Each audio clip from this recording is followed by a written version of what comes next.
Welcome to the Scaleup Valley podcast, where we bring the best of the best to help you scale your business from 1 million to 1 trillion. Today's guest is a very special one. Her name is Stephanie Toledo, the founder at Oya Care. Stephanie, or Ste, as you are well known in the ecosystem. Welcome to the show. It's a pleasure to have you on the show today. Hi, Mike. It's a super pleasure to be here as well. Thanks for having me. And also thank you for everybody listening. I hope this is a valuable, piece of conversation. Absolutely. Thank you again. And let's get to know more about you and about Oya Care. But maybe let's start with your story and how it bridged the story of Oya Care. Perfect. So, like everybody else, my story is pretty long, but I guess the highlights are I was born in Brazil and then raised between Miami, a farm in the countryside of Brazil, and sometimes randomly in Germany for a few months. And this led me to grow up not necessarily close to one doctor or close to one healthcare system. And then when I reached, I guess, puberty or my adolescent years, I felt very lonely in what was happening to my body, what was I feeling, what was right, what was wrong. And I think for the bigger part of my life, I thought this was, only a step problem, only a problem that I had. Only to find out around my 30s that this is a problem that reaches over 70% of the population, of the female population. So, yeah, I guess that became the mission for me. 70%, 70, right? Yeah, well, this is when you ask women if they feel comfortable sharing with their physicians, their doctor, what's really happening to them. Almost 70% say no, they don't feel super comfortable. Right. So yeah, that became then my mission to really try to bring science and medicine to women so they can have the support and the autonomy to make the best decisions for their lives and for their bodies. I love it. And when I know that you also have an amazing background, so you have been involved with Rocket Internet, you've been at McKinsey, both in, if I'm not wrong, in New York, and also at private equity or investment firm at the time.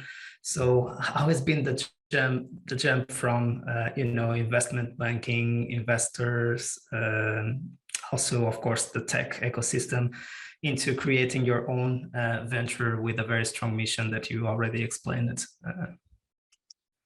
Yeah, of course. And sorry about that. I kind of glanced over my professional experience. So I went to business undergrad and then to business graduate school. My undergrad was in Brazil at a school called FGV. And then I later pursued an MBA at Wharton at UPenn. And in between, I first worked in investment banking for a couple of years, doing pure M&A in Brazil. And after that, I went to work for one of the rocket internet startups that was called Tricai. It was basically a Dafiti or Lazando for kids in Brazil. There I was acting CFO and what today would be called a product person, or the person that was between IT and marketing at the time. I think we didn't have fancy names that we have today, like tech and engineers and growth. We called it IT and marketing at the time. So I was in between those teams trying to manage them and trying to organize priorities. And also the CFO that is responsible for all the cash flow management, international and investor relations. So that was, I don't have to say it, it was a great school for what I'm doing today. Right. After the MBA, I went to work for McKinsey in New York. There I worked for mostly due diligence projects on the buy side for consumer companies. So beverages, alcoholic, non-alcoholic, perfumes, fashion. It was very intense, short-term projects that were drilling down the market and understanding what were the dynamics of the market. That also helped me in understanding if there was a potential opportunity in femtech in Brazil or not. So I think I used those skills very much at the beginning of Oya. And then my last job before deciding to really come back to Brazil and founding Oya was at a small private equity fund that was trying to invest in medicinal cannabis worldwide. So I was sitting in New York and traveling a lot to London, but that was also in a sense a school for what I'm doing now, and what to do and what not to do as well. So I guess all these experiences were really intense, but they also taught me a lot. So I'm very grateful for all of those experiences. Although I must say I was never happy in either of them, and I'm really happy now. So I think when you align your skills, your hard skills that you learn, in academia or in more structured environments to a mission, that's when I actually found true happiness. So I mean, true happiness is, I guess, it's a bit too shiny, but fulfillment at least. Fulfillment, exactly. That's super important for an entrepreneur, and especially for the journey that we need to go through. It's important to have a very strong why. We will discuss it a little bit later on the show. But we understand the mission, and tell us a little bit more about Oya Care. So how are you executing or making the mission happen, or the purpose happen? Okay, so like I mentioned before, our mission is to help women make better decisions and more informed decisions for their lives and for their bodies. We summarize that mission in autonomy for women. And today we have two services. One is a fertility awareness service, and the other one is just an online gynecological service, or OB-GYN service. The fertility awareness one helps women understand where on the fertility timeline they are and what are the best plans for them, given not only their bodies, but also their life context, their life plans, etc. And if it so happens that, for example, they should, or the best outcome for them is to freeze their eggs, we help them find a clinic that is suited for their, capability to pay, or their time, or their geography. The second, the online OB-GYN, is very much you wake up with a problem, you don't know how to solve it, you need to solve it because it feels very uncomfortable. You don't feel at ease to share it with your boss, someone that works with you, someone that lives with you, but you definitely need help. And going all the way to a doctor sometimes seems too grand of a mission. It's too stressful. You have to tell half the world that you're doing it. Versus for us, you can connect online in half an hour, and then you have access to an OB-GYN that can help you right away. And that happens, those two services happen from home, discreet, and at an affordable price. So this is how we are doing this today. This is just the beginning, I would say. Our website went up into the air in May last year. So we are just over a year old and still improving very much, still learning very much on how we can fulfill our mission. Yeah. It sounds amazing. And of course, we have been covering in the last episodes the Brazilian market, but you are, of course, focused on Brazil at this stage. Are you already operating in all states? So how has been the process of launching Oya Care? Since we are virtual, the state matter is more fluid for us. But we launched, our first service to launch was the fertility awareness journey. And that had a very specific target market, which was women that work, they are between 28 and 35. They usually have some sort of health insurance, and they use their health insurance to take care of their health. But then just so happens that their health insurance usually doesn't cover fertility. And that was the very specific demographic for our first service. And those women usually live in São Paulo, in Brazil. So 90% of the customers of our first service were São Paulo based, the city of São Paulo based.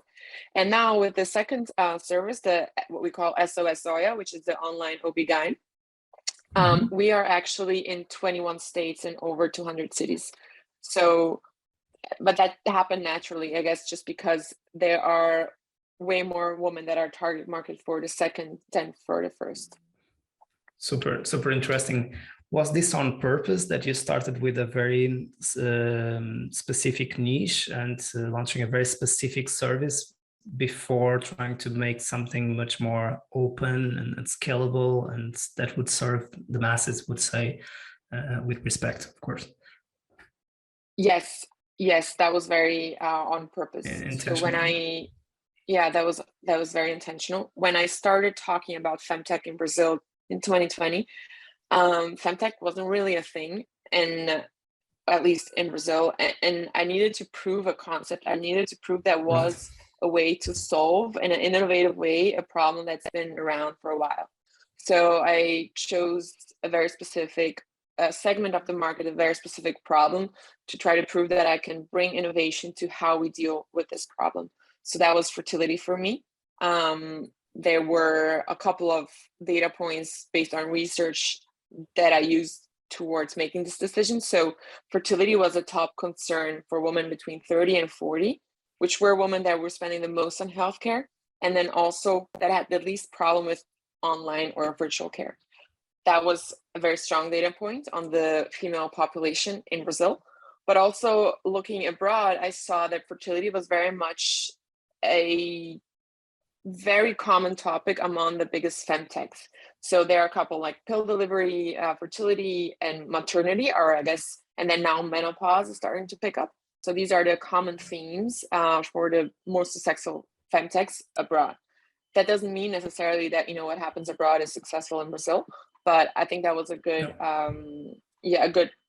second data point. And then the third was that I was the target market for this service. So I'm now 33. At the time, I was 31, and very much the target user of that service. So I was like, hey, it's easier probably to launch a prototype that I understand as a user than a prototype that I don't understand. So based on these three reasons, that's why I started with fertility, knowing very well that this wasn't a product or a service big enough to sustain a company in the long term. So yeah. Right. That's why we also, since the beginning, asked women that came for our fertility service, what else can Oya help you with? And then 70% of our women told us the online OB-GYN. So the online OB-GYN, actually, we launched it based on feedback of the niche market, but actually it encompasses a huge part of the market.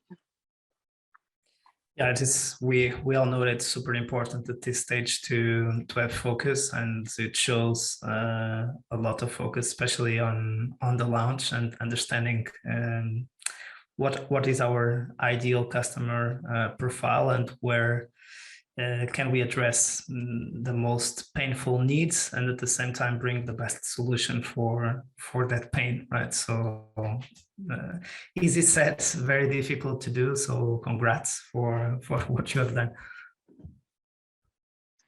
It's a daily exercise every day, and especially because most of us that work at Oya feel very much in touch with our mission, with what we are doing. So it's a very hard exercise to focus and to let go some of the problems that we can't solve right now, because in the ideal world we would be solving all the problems right now.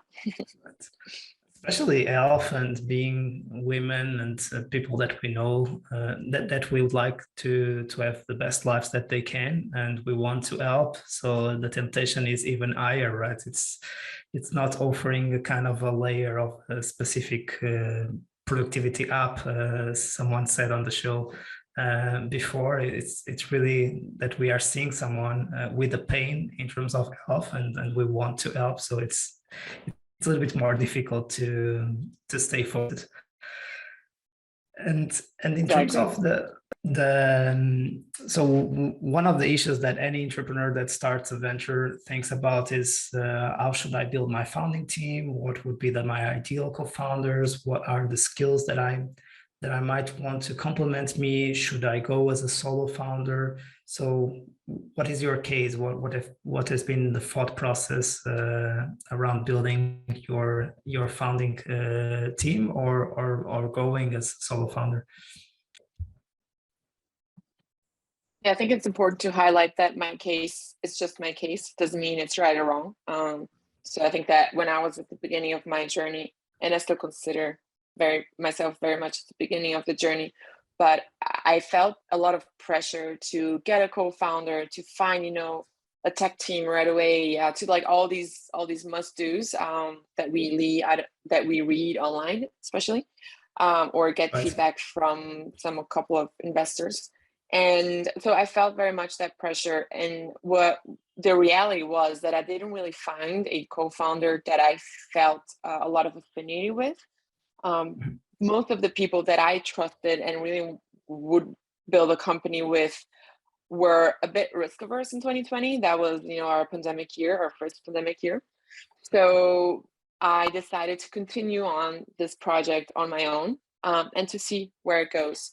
And I guess at some point you can't really reverse that back, because you already have a baby, and then you can just start sharing the baby with someone once you have it. But in what happened to me is that I actually found a super strong founding team. And what I mean with super strong are really skills that were really important strategically for the company at the beginning. Still are, like I said, we still are at the beginning of this company. So the skills that I found are, maybe they sound a little soft, but I think they were super important. So first, people that I trusted. They're really people that I know in and out. I either worked with them or grew up near them, or I know of, the doctor, for example, the hospitals that she worked for, and her reputation in those places, and the reputation of those places. So, I think this level of trust is really important, because that's the baseline. It's just, you need the baseline, a common baseline of trust, and then you can talk about the other stuff. And then the other stuff, in my case, are very different kinds of intelligence. So I have a person that is very good with branding. I have a person that is very good with logic, and I have another person that's really good with people, and she's a doctor. So I think all these skills, they are actually part of an intelligence that are inherent to this person, so inherent to these people, and they bring these different kinds of intelligence to Oya on a daily basis. And why that matters is because we are building something that hasn't been built before. So I really need people to be creative, to use the resource that they have, even if it's just in their mind, to think about how to solve these problems that we are, setting ourselves to solve. It's not about only, taking, the formula of a fintech and executing. It's random. We don't know, actually. We're still writing the formula. So that's very important. Yeah. And I think that's a good point. all of these, sorry, just to finalize, Go ahead. Had some experience, but I wouldn't say they were super senior, but that was okay too, because I think sometimes the senior you get, the more, binary you are, this is right, this is wrong, and this is how we do it, this is how we don't do it. And I think there's a very good time in your career or in your personal development and professional development where you already have some experience, but you're not, married to some sort of solving problems. So I think that was very interesting too. Right. It makes me think also of the builder and the scaler, right? So typically in the beginning, you are in a search mode and you want someone who is open, who has a very that's it, an open mindset to test new things and to kind of build a new journey or a better experience to the patient. And sometimes when we have been serving the patient for so many years in a certain way, we don't question ourselves if there is a better way than the one we are doing. So it makes sense to have that kind of curiosity. And in a certain way, I think that all the founders would say this. Sometimes our innocence and ignorance helps us to do things that are much better, and also to have the courage just to jump and to trust that we will find out a better way of doing things.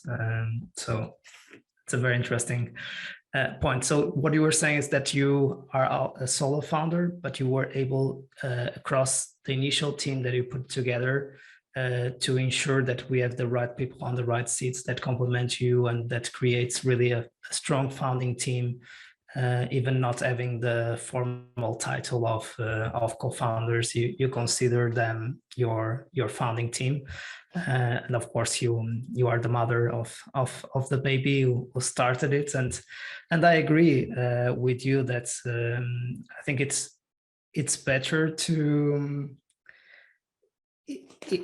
having a co-founder is something that needs to come up naturally. So if we are not able to find that co-founder that really have the perfect chemistry with us, I think it's better to go alone than just to force it and to have someone that you will have problems later in the path. So I think that's a very good journey that we share here today. Thanks for sharing. No worries. And I think that's something also that crossed my mind when I was, feeling the pressure about having a co-founder. When I would talk to older, like my parents' generation, they will all tell me, don't get a partner, because they don't really know the term co-founder, but like, don't get a partner. Why would you do that? And then I would talk to VCs and they're all like, where's your co-founder? Where's your technical co-founder? Exactly. I'm like, oh man, wow, how are these ideas so different? And I think it's all a matter of risk management, right? So for example, for VCs and their perspective, it's way better for risk management if you have a co-founder, which I totally get. But then forcing it with someone that might not be a good potential, co-founder, is a super high risk for you, for the person that is trying to found the company. So I think that's just, every case is a case and has to be looked and thought about specifically. But I think it's the underlying base is really this perception of risk. And that's one of the most important causes of failure of startups. It's of course conflicts among co-founders. As we know, this also happens in the life ventures. Of course, it happens too in the business ventures. So, and of course, this is a very important point that you raised, which is this temptation also to have a very large co-founding team to cover all the hats that we need. Kind of even talking about the technical founder, it could be the CTO, but also the chief medical officer that will lead medical, that will bring some reputation and credibility into the venture. So what's your position on that? I know that of course you were able to partner with those people. Maybe sometimes we can also invite, for instance, the medical person to be on our advisory board. So there are other ways that we can ensure that we have the right people on the right seats without being in the co-founding team, right? That's kind of the strategy that you are following, for instance. Not really, no. I have a medical in my co-founding team. I have a marketing in my co-founding team, and ops and finance and strategy. And now I have a very strong CTO as well. She might not be founding team, but she is, part of this small group of leaders that we have at Oya. And I think, for example, on the medical part, it depends on your business. For us, since we are dealing directly with women and we're giving them care, it was very important to have the doctor on board from the beginning, because like today she does less of client-facing stuff, but at the beginning she was the one doing the client-facing stuff, all of them, and telling us how it went and telling us what went wrong, what could be better. So she, I guess in a year, she's probably done over 1,000 patient deliveries for Oya, and that is a lot of knowledge. That is a lot of test and learn. So, and now she has a team. She has a team of 9 that she trains and manages and adjusts. but she wouldn't be able to do that if she hadn't had the experience before, you know. So this is just an example of how it's important to have what you need to test the product. So for us, it was important to have a doctor on the ground, you know, helping us scrappy and, you know, helping us deliver care. But if you are, for example, a research healthcare, maybe that's when you only need a medical board. But I think it really depends on your business and what you need to prove at the very beginning. Yeah. Exactly. Okay, so let's jump into another topic that founders typically love to get to know more. And of course, again, there is a common playbook, but every single journey is different, which is the fundraising topic. So you have raised an initial round, pre-seed round, and the seed round this year already. So please just let us know how has been the rounds when they happened. So what has been if you can disclose the amounts, etc. So, and what have been some of the lessons learned from those rounds? So we had 2 rounds so far, one at the very end of 2020 and then the other at the very beginning of 2022, so about a year in between them.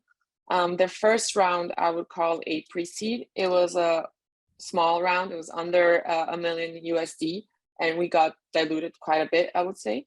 That was very much because there was very low confidence in the femtech space. So we tried to use that money, like I mentioned before, to prove our concept with a very specific problem that was fertility. And on top, we also developed a very strong brand with amazing images and content. So we really sat down and thought, okay, what can we do with very little money? It's way more than zero. So, you know, we can do something.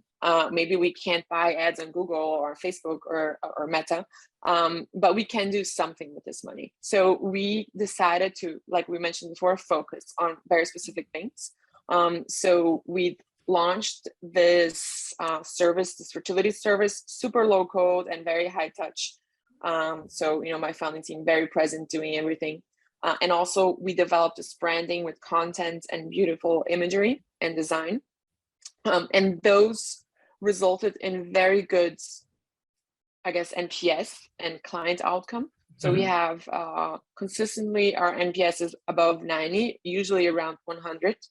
And women refer us to their friends. So our referral rate is, since we launched, probably now around 50, but 50% of our base. So those numbers allowed us to raise a seed. And I think also what helped throughout 2021 is that femtech became a thing. Femtech became in vogue in Brazil. Like suddenly people started talking about it. The press was very much involved in every step that Oya would take, although we were super early stage. So Oya Care was in the press a couple of times. So I think that helped us to raise a seed. So I would say we raised a proper seed for the valuations of, I guess, I don't know if the valuations are going to stay the same, but we raised a 3 million USD round as a seed. And I think that was a good round. I think it can always be better, it can always be worse, but I think that was a fair round for what we had at the time, and you know, the proof of concept, the good numbers, and the team. And now with this money, we are trying to build a proper platform. So that is bring tech infrastructure to this product, so we can scale it without losing the NPS. So building a tech team and continuously train our medical team is very top of mind. And then also continue to form this strong brand outside of São Paulo, I would say. I think we're stronger in São Paulo than anywhere else. And then lastly, don't let referral rates, I guess, pick down. It's going down because we've been dabbling with other sources of new users, and you know, we can't lose focus of referral, because I think that's the best source of new users for Oya. Not only is it cheap, but also gives us this kind of like confidence. Okay, women like us so much, they're telling their friends and their siblings. Yeah. If you were able to raise a larger round at pre-seed, do you think that you would have been investing more on tech, or would you follow exactly the same strategy, being very low code and high touch? Because I think this is also one of the common lessons learned from entrepreneurs. Maybe I would have started leaner on tech, and I've invested more on understanding better the customer, understanding what is the pain point without starting programming too much in the beginning. Probably. Coding, I mean, that's yeah, what I wanted to say. probably. If you asked me like, oh, if you had found your current CTO, you know, when you were founding the company, would you have invited her to join on board? Yes, probably. I would have. In hindsight, I think that was, you know, a blessing in disguise, but it's really hard to say no when you have the chance, right? It's when you don't have it, when you have a constrained environment, you need to be creative and you need to like overly focus. So that happened to us. In hindsight, you know, it's probably was a blessing in disguise, like I mentioned, but I would have. That being said, if I can get advice to people, I would probably say, you know, start lean, start low code, test for a year, try to get those NPS and referral rate numbers, and then only then get a tech, you know, start coding. And I think what really also helped us is all these, it was not only one low code solutions, right? One low code linked to another low code. Like it was just like a low code kind of like, I don't know, trombone. And we very quickly realized what would break first. So we started coding there, you know, versus a year earlier, we were like, oh, let's do an app. Let's do like a fertility app. And that was not even close to being the first place we should start coding. So, you know, I think you learn from what are the actual priorities. Exactly. Yeah. I like that blessing in disguise kind of concept. I think it helped in a certain way that you needed to be. Of course, it is not easy, but at the end of the day, I think it helps in the beginning because, again, there is the temptation of trying to do too many things, and the focus, again, it's very easy to say, but should be on helping the patient. If we are successful with the patient, then it's all about improving the tools to be even more successful, helping or being able to automate and scale that experience for many more patients without losing the quality of service that you were talking about, that is measured by the NPS and the referral rate. I really enjoyed the metrics. I think this is really important for entrepreneurs that are listening. What are the metrics that you should focus on? You talked about the NPS, the patient outcomes, which is critical in an health tech startup, and the referral rates. So super clear. It's important, again, also to have focus on what to measure in terms of the key metrics. And yeah, you were saying that in the beginning, of course, the category was not yet very well known, and this was a new category that nowadays is much more sexy, and people want to back and see the future and see the need and see the mission, the purpose, and feel connected with that. But how has been your experience also educating both selling the dream to the team to join you to build the future of women health tech, and at the same time having the investors understanding the big opportunity that was in front of them, but of course that they were not very educated about that opportunity, and their job is also to reduce the risk or mitigate the risk in terms of venture capital. Of course, it's a very risky kind of category, but at the same time, their job is to mitigate the risk in such a high risk environment. Yeah, I have to be super honest that I don't think I was ever successful in convincing an investor that didn't believe in the market, in the femtech market, that there was a market. I think all of the investors that I talked to that at the beginning, didn't really believe in femtech, consider it niche or consider it a small market, I was not able to flip them over.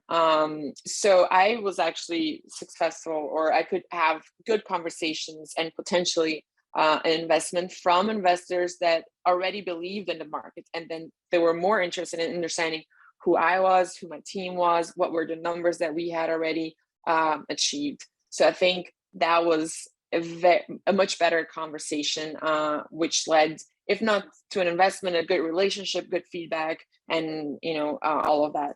So yeah, I don't even know if that is possible to convince someone that doesn't believe in something that there is something. Maybe some people are able to do that. I was not, for probably a number of reasons, but I think that's okay. And when you ask me, like, how was I able to convince my team? Well, I think that was easy because I just honestly shared what I truly believed in, shared the numbers of my research, and then the ones that identified with it, they come and they come happy, with full of energy and applying their best skills to help solve this problem. So I think that is not the hard part. I think that's not, I wouldn't say it's easy, but that goes, that in Brazil we have this word, it's called it flows. Yeah, it flows. Flows, exactly. Yeah. Love it. Good point. And I think that for that, the why and the mission is super, super important, right? So I know that you give a lot of value to the purpose and to the why. What are your thoughts on that, and why is it so important for you with the journey of Oya Care? Yeah, I do give a lot of importance with the why and the mission. I genuinely believe in that book that says it starts with why. And for me personally, it just, if I'm not building something that is really worth it for me, that is really aligned to what I want to leave behind in the world and to my nature and to who I am and what I believe in, it's probably not worth the opportunity cost. I would probably go to a job where I have a fixed salary, a very amazing health insurance, and a good lifestyle. But so for me personally, it has to be very important. So I will take the risk, and happily will take the risk. So I think that's my personal perception and why it is so important for me. And then on a company basis, and what I see happening in the last, year and a half, almost 2 years now, is that the start with why really helps attract people. So we have a disproportionate amount of people that apply for our jobs, disproportionately for the size of our company. For example, we had 4 job openings in tech this couple of weeks, and we had over 200 people apply. And we are a company of 24 people, so it's disproportional, so that is very much something that helps to attract a class 18. The mission helps with that, and then the other thing, it helps on a daily basis. For example, in January, we really had a hard month. Sales were down from last year's, where sales weren't even that incredible, and we didn't really know what to do. Like, we have no idea what to do. We have no idea where we're going to. We were just, about to close a round, and we're like, we don't even know what to tell our new investors about this month. So we centered, we remembered our mission, and refocused our priorities. So, that exercise that will probably happen in most of the startup lifetimes. Most of the startups have that moment in time where they sit down and like, oh my God, what should I do now? I guess if you don't have that mission that you go back to and remember and recenter and use it to align everybody and focus, I think that's really hard, because then you start, going in all directions and flipping really why you're there and what you're doing. So I think these 2 points are very important for me, and that, that's my opportunity cost. And then the second one is to really have the team there in the first place, and then second, focused. even in hard times. Super important, and it also explains how important it is to spend time or to invest time on building a strong mission, vision, and value statements. And even more important than building, I'm not sure if this is the right wording for that. It's really trying to take a photo to what is already happening, right? So what has been the why and what we would like to build, what are the values that we are made of, instead of trying to build something artificial or fake. It's really building what we believe in and what is our culture. And that is really, really something difficult to fabricate. You feel it or you don't feel it, right? I mean, there are some companies that were founded just because there was a huge market opportunity, and maybe the founder didn't have that opportunity cost perception that I have, and I think that's super valid too. I think, like I mentioned, every story is a story, every case is a case. This is my case and Oya Care's case. Love it. So this is the moment where we get into that moment of the show where I ask a quick question and you give me a brief answer.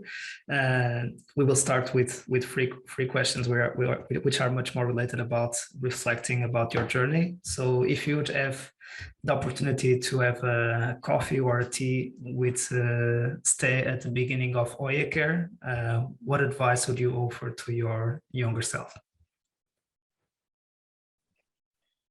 Oof, that's just so hard. I would say take more breaks. Important one. What are you the most proud of on your journey so far? My team. Love. You are the guest. We are being more brief, answering to my questions. Well done. Finally, someone respects the exercise. Worst advice ever received? You need a co-founder. Perfect. And now we go into the resources. Favorite book? That's a hard one. I think Start With Why is one of my favorite books. Simon Sinek. Favorite movie or series? A Good Year is my favorite movie. Great. I need to check that one. And the favorite podcast, excluding this one, of course. I have several, but I will go with The Knowledge Project. I found some very interesting stories there. Knowledge Project. I need to put together a list with my team for everyone who is listening, because the resources here are really, really amazing. I'm learning so much, and I'm increasing my resource list to amazing stuff and amazing content. Is there any other topic, any other thing that I should have asked you? Any other message that you'd like to share today with our community and the audience that is listening to us? Yeah, I would say that, Melinda Gates is a woman that has a lot of resources in her favor. And I think this is my personal interpretation of her, I guess, passage of her moments in life. At some point, she decided to think about what can she do to leave the best outcome possible in humanity or for humankind. And her conclusion was based on a lot of research and a lot of data that investing in women's reproductive health, which is contraception, fertility, and diseases, was the best return on investment that you can do for a society. So I love that, and there's a book on that too, but you don't have to read it. I think the big conclusion is that investing in women's reproductive health and giving them the ability to make the best decisions for their lives is the best investment that we can do in humankind. Love it. And it is a good way of seeing also the huge opportunity and the vision for the future. If we take more care and if we give more care to solving this problem, I think that's a great return as well. So it's a great cause for all of us as human beings, and at the same time a great investment with a great return. So there is no better way of closing the show. Steph, thank you so much for joining us today. It was really a pleasure to host you, and you are more than welcome to come back to keep sharing your journey with Oya Care. Thank you, Mike. Thanks for inviting me and for all the very thoughtful questions. I really appreciate it. Thank you. And to our community, as you see, we keep bringing you the best of the best. Every story is quite unique, and we can always learn a lot and have the best practices, and at the same time understanding that the playbook sometimes doesn't apply, and we need to be able to follow our intuition, the purpose, and stay alive and keep moving forward. See you soon, and keep scaling.